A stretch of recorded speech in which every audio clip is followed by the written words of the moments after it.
Harley Davidson, the 123-year-old Milwaukee-based American icon, survived 2 world wars, a government bailout, and a near bankruptcy, and is now being slowly killed by something no competitor, recession, or trade war could finish off on its own customers getting old. Harley Davidson. The name still carries weight. The rumble, the leather, the open road. But the numbers tell a different story. From a peak of over 260,000 motorcycles sold in the United States in 2006, domestic sales collapsed to 98,468 by 2023, a 62% drop in less than 2 decades. The stock, NYSE, HOG, that touched $74 in May of 2014 now sits near $20.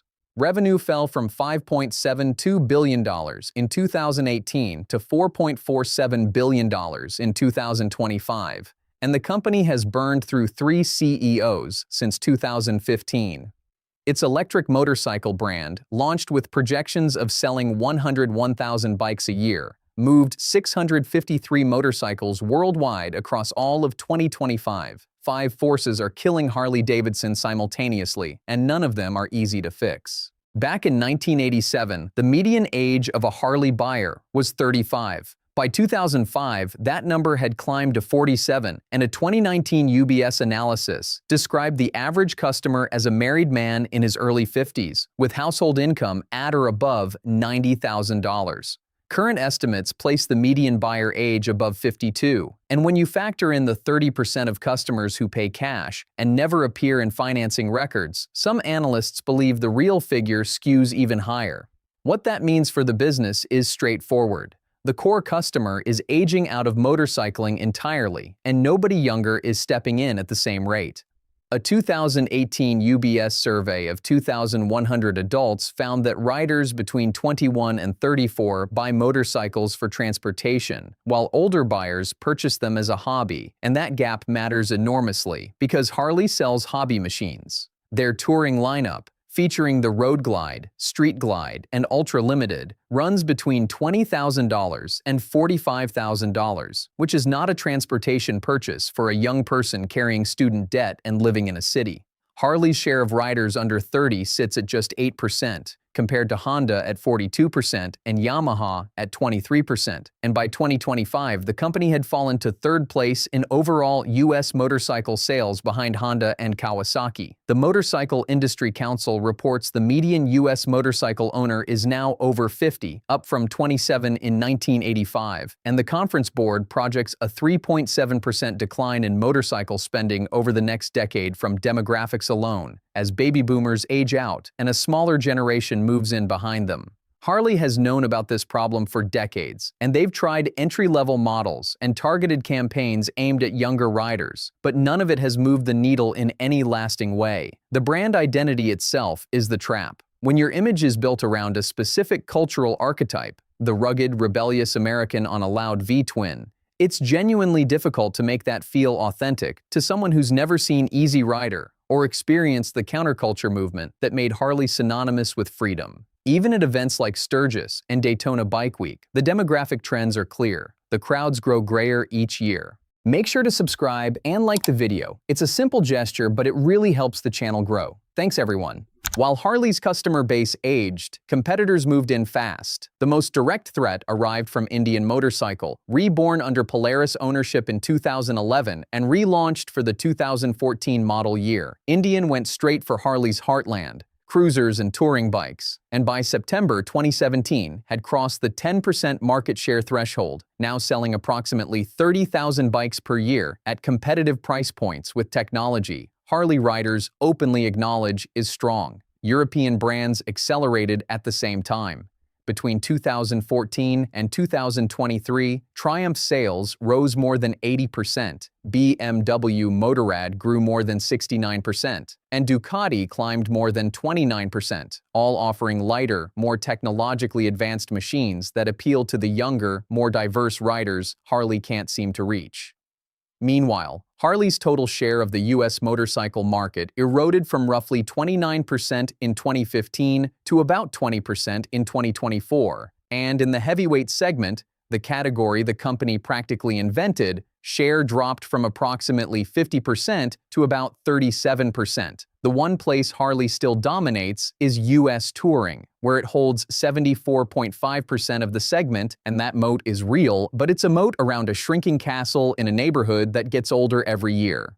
When the Trump administration imposed steel and aluminum tariffs on European goods in 2018, the EU fired back, and effective June 25th of that year, the duty on Harley Davidson motorcycles exported to Europe jumped from 6% to 31%, adding approximately $2,200 per bike and costing the company an estimated $90 to $100 million annually. Harley's response was to announce a shift of some European-bound production overseas, and what followed was extraordinary. On June 26, 2018, President Trump posted publicly, "A Harley Davidson should never be built in another country. Never. Their employees and customers are already very angry at them. If they move, watch. It will be the beginning of the end. They surrendered, they quit. The aura will be gone, and they will be taxed like never before." A sitting U.S. president threatening one of America's most recognized manufacturers on social media, while that manufacturer was trying to respond to tariffs his own administration had created. The Thailand situation made things worse. Harley had actually announced the Rayong assembly plant back in May 2017, before the tariff war started, to serve Southeast Asian markets where import duties ran as high as 60%. But the plant became a much bigger controversy in August of 2024 when the company announced that Thailand-manufactured bikes, the Pan America, Sportster S, and Nightster, would now be sold to American customers for the first time. That announcement directly contradicted CEO Jochen Zeitz's earlier pledge that bikes sold in America would always be built in America, and IAM International President Brian Bryant called it a kick in the teeth to American workers and a betrayal of the company's legacy as an American icon.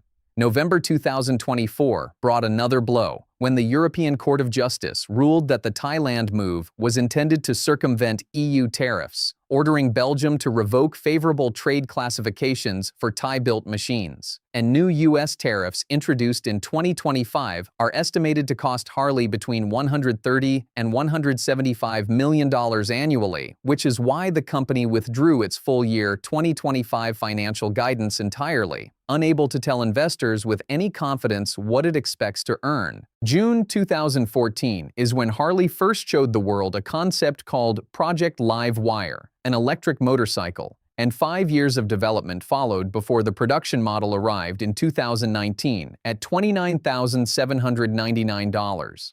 Reviewers acknowledged the performance, with 105 horsepower, 0 to 60 in under 3.5 seconds, and 110 miles of city range. But the price drew immediate criticism as far too expensive for the younger urban riders the bike was designed to attract. September 2022 brought the big swing. Harley spun LiveWire off as a standalone public company via a SPAC merger, initially valued at $1.77 billion, with projections of selling 101,000 motorcycles per year by 2026. The SPAC nearly collapsed before it got going, as investors cashed out $368 million and forced Harley to inject an additional $100 million while retaining roughly 90% ownership. The LVWR stock, launched as the exciting new chapter for the company, fell to approximately $1.15 per share.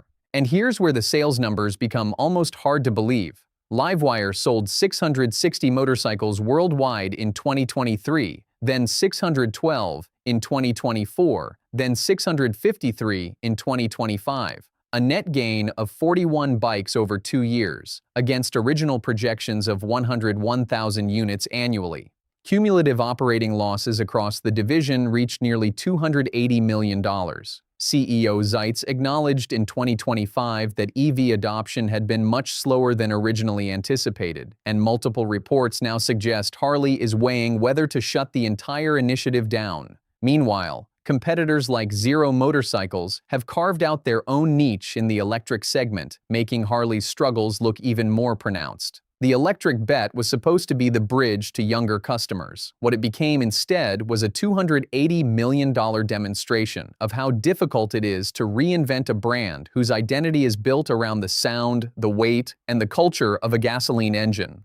3 CEOs in roughly a decade, each arriving with a different diagnosis for what ailed the company, and none of them solving the underlying problem. Matt Levatic, a 26-year company veteran, pushed for new demographics, international expansion, and electric development. But sales declined every year on his watch, and the board showed him the door on February 28, 2020. Jochen Zeitz, a German executive who'd run Puma for 18 years and sat on Harley's board since 2007, came in with a two-part plan. First, the rewire, cutting 700 jobs, eliminating 30% of the model lineup, exiting India, and generating $115 million in annual savings, followed by the hardwire, a 5-year strategy announced in February 2021 that concentrated investment on touring, spun out LiveWire, and set mid-single-digit revenue growth targets.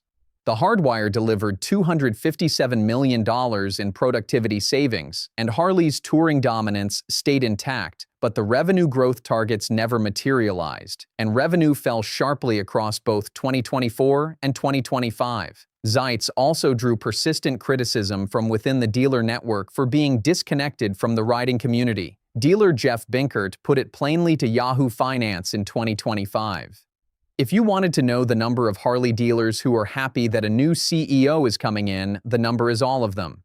Artie Starrs took over on October 1, 2025, coming from Topgolf and Pizza Hut, with no motorcycle industry experience and a mandate to cut costs, repair dealer relationships, and find a path back to growth.